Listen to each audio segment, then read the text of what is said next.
नमस्कार मित्रों, माध्यमिक न्यूज रे में आप सबका स्वागत है।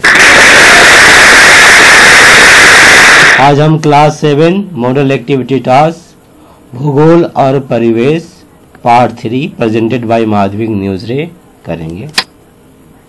मित्रों, मॉडल एक्टिविटी टास्क जैसा कि आप जानते हैं क्लास 7 का बंगला में दिया गया इस बार। तो 1 से लेकर 5 प्रश्न है, एक में 2 प्रश्न है MCQ। चलिए एक एक करके उत्तर करते हैं। पहला प्रश्न है, अध्याय नदी से लिया गया है। निम्नलिखित विकल्पों में से सटीक विकल्प चुनकर उत्तर लिखिए। शाखा नदी निम्न में से है कौन? मूल नदी। तो आप देख रहे हैं मूल नदी है और ये मूल नदी है, ये दोनों मूल नदी है और ये भी जलाशय में जा रही, तो ये मूल नदी है, पर्वत से निकलकर जलाशय। इसमें शाखा नदी कौन है? देखिए ये आकर मिल रही है, ये तो उप नदी हो गया। इस मूल नदी से निकल रही है तो यही शाखा नदी है।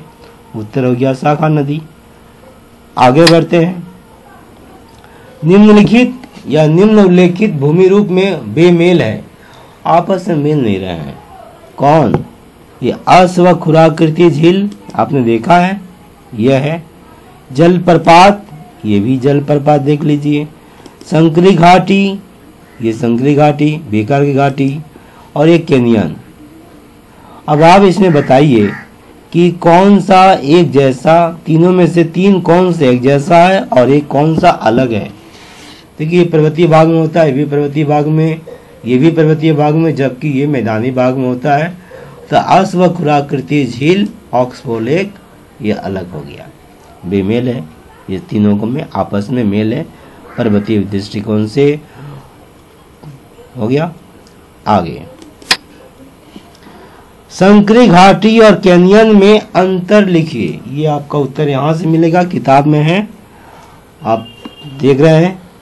मैं पढ़ दूं या फिर आप लिख ही सकते हैं खुद। यहाँ से मैं पढ़ दे रहा हूँ।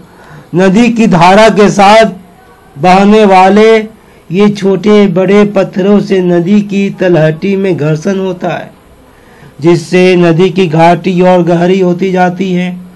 उच्च प्रवाह में नदी की सहायक नदियों की संख्या कम होती है, अतः और गहरी नदी घाटी अंग्रेजी के आई अथवा भी अक्षर जैसी दिखती है। नदी घाटी खूब चौड़ी नहीं होती। यह संकरी, इसे संकरी घाटी जॉर्ज कहा जाता है।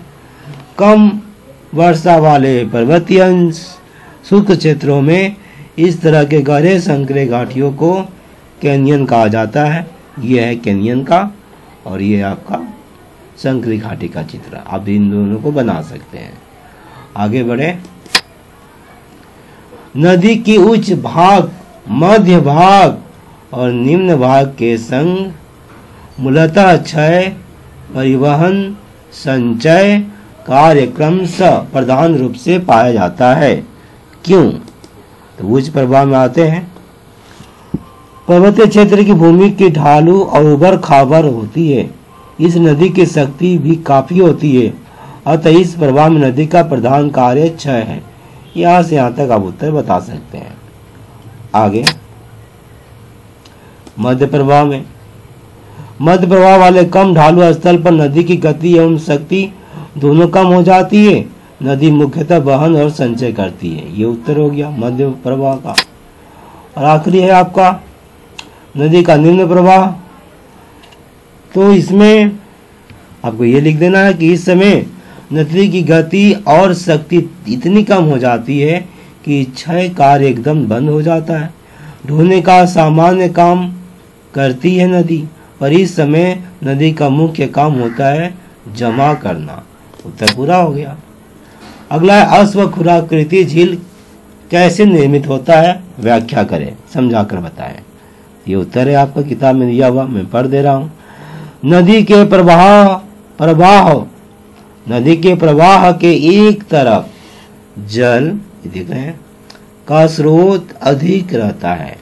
इसके विपरीत दिशा में जल का संचय अधिक होता है, जिससे नदी का एक किनारा टूटता है और दूसरा किनारा बनता है, अर्थात ढालू किनारा। नदी का प्रवाह बढ़ने से या नदी में जल बढ़ने से कभी कभी नदी के प्रवाह का एक हिस्सा मूल नदी से अलग हो जाता है। जैसा कि आप देख रहे हैं ये अलग हो गया है। यह अलग हुआ हिस्सा देखने में घोड़े के खुर के समान प्रतीत होता है। इसे अश्वखुराकृति, अश्व अर्थात घोड़ा, खुर की आकृति, अश्वखुराकृति झील कहा जाता है। ये हुआ उत्तर पूरा। अब अगला है, एक चित्र बनाकर उसमें नदी का उद्गम, मूल नदी, उपनदी, शाखा नदी, मुहाना, नदी का बेसिन और संग्रहण बेसिन को चिन्हित करें। ये रहा आपका उत्स, ये रहा आपका उपनदी, ये रहा मुहाना, ये शाखा नदी। अब रहा आपका बचा क्या, मुहाना हो गया, नदी का बेसिन, ये पूरा नदी का बेसिन है ये सब, और संग्रहण बेसिन, ये जहाँ से छोटी नदियाँ आकर मिलती है पर्वतीय भाग में, ये संग्रहण बेसिन है। तो ये रहा पूरा का पूरा हुआ। बहुत बहुत धन्यवाद। और एक बात याद रखें, आपके याद रखें, मैं याद करने की कोशिश करता रहता हूँ, जब भी बाहर आता हूँ या जाएं आप भी, तो 2 गज की दूरी, मास्क है जरूरी। बहुत बहुत धन्यवाद।